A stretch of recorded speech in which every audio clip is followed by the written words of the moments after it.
Welcome back, everyone. Michael here with Offshore Citizen. Today I'm going to update you on the Montenegrin Citizenship by Investment program. We had previously mentioned to you about how when the new government came into power late 2020, they said they were going to be canceling the program. I'm going to give you the updates on what the status and timelines are on that, whether you can still get in, how that works. And I'm also going to go through and I'm going to give you some clarifications on some of the fees around it, because I've had some people who kind of misunderstand the fees. So we're going to walk through that so you have a good understanding of it, and I'll briefly give you my impressions. I've done another video on it previously when I was in Montenegro this summer or fall or whatever the heck it was, but we'll go through it in a little bit more detail with you. So stick around for that. If you haven't already, please hit the subscribe button. We love subscribers. Hit the notification bell.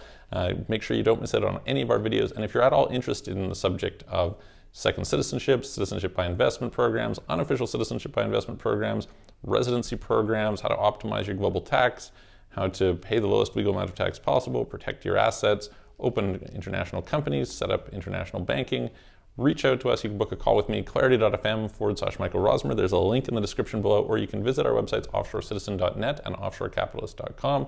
And in those, you can write a form and, contact us. All right, let's dive into it. So first of all, the first big update, which is they have said that the program will go till the end of 2021. So you have some time to get in there if you are interested in doing this program. All right, so that's the news. Program is scheduled to go until the end of 2021.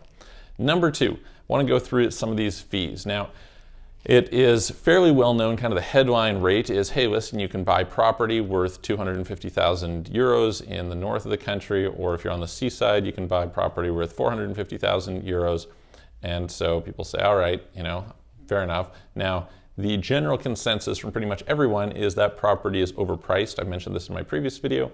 And it's a little bit difficult to figure out how much overpriced, because a lot of them you're buying units in a project as opposed to like a specific, like you're not necessarily buying an apartment. Maybe you're buying, an ownership unit in like a hotel, right? So it's like, okay, well, what's that worth? Very hard to say, right? But I would guess quite overpriced, all right? So you're probably going to lose something there. All right, fair enough. Some people say, well, that's just the cost of doing business. But what a lot of people don't seem to realize is there's a bunch of fees on top of this, all right? So let's go and throw this in. So first of all, you have a 100,000 euro donation, okay? So just straight up donation to the government, 100,000 euros, all right? On top of your investment, which, let's recognize, the euro is higher than the dollar. So if we compare to, some Caribbean programs where, look, it's already like the donation, that's the only part is the donation, right? I guess a little bit of extra fees, but we'll get into that in Montenegro, which is not good. Then you have a due diligence fee. 15,000 euros for the first person, 10,000 euros for each person thereafter, up to 4 people, then 50,000 euros for everyone over that. Crazy numbers, just ridiculous, all right? Then you've got another donation to the government, which is, it's like a government application fee. Let me see if I can figure out, I have it written here what it's called. Yeah, they call it the due diligence fee. Okay, oh, sorry. That was the application fee I was telling you about. The due diligence fee is 7,000 euros for a single applicant, then 10,000 euros for a family of up to 4, okay? So imagine you're a couple, right? What have you got? Well, you've got application fees of 15,000 plus 10,000, that's 25,000, plus another 10,000 for the due diligence fee, plus you've got your 100,000 euro donation, plus you've got your, 250 to 450,000 euro investment, which is probably overpriced, okay? But it doesn't end there. On top of that, you're going to have about 5,000 euros in kind of like extra random fees, escrow fees, things like this.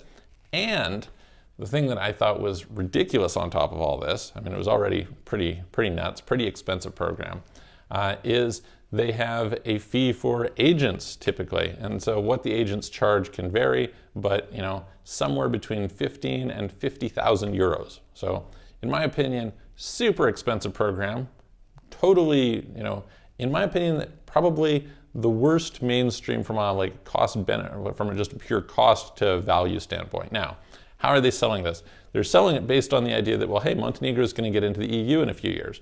And some people are saying, oh, but they're going to be in there in 2025. This is far from certain, okay? It's possible that they'll be in there. They might. But I wouldn't count on that. If that's like the reason you're buying this program, you're saying, hey, listen, this is a cheap way of getting an EU citizenship because, The alternative is I go and pay for Malta or Hungary, and that's going to be much more expensive. Well, the reality is those you get today, and we don't know what you'll get out 5 years or 10 years. It'd be great if you did it. My wife's Montenegrin, so that's wonderful. But let's even look at the quality of this passport. So they have 124 countries, visa on arrival or visa-free access.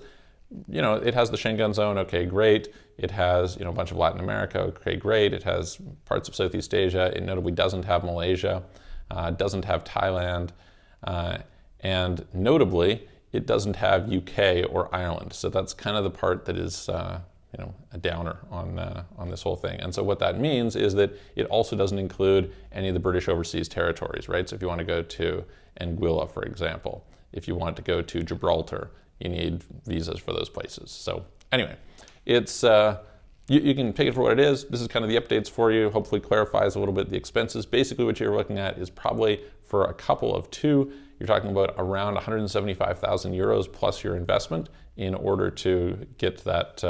And some of those investments maybe you're interested in, maybe you're not. But that's the update. So I hope that was helpful. If you liked it, give it a thumbs up. If you didn't like it, please tell me in the comments.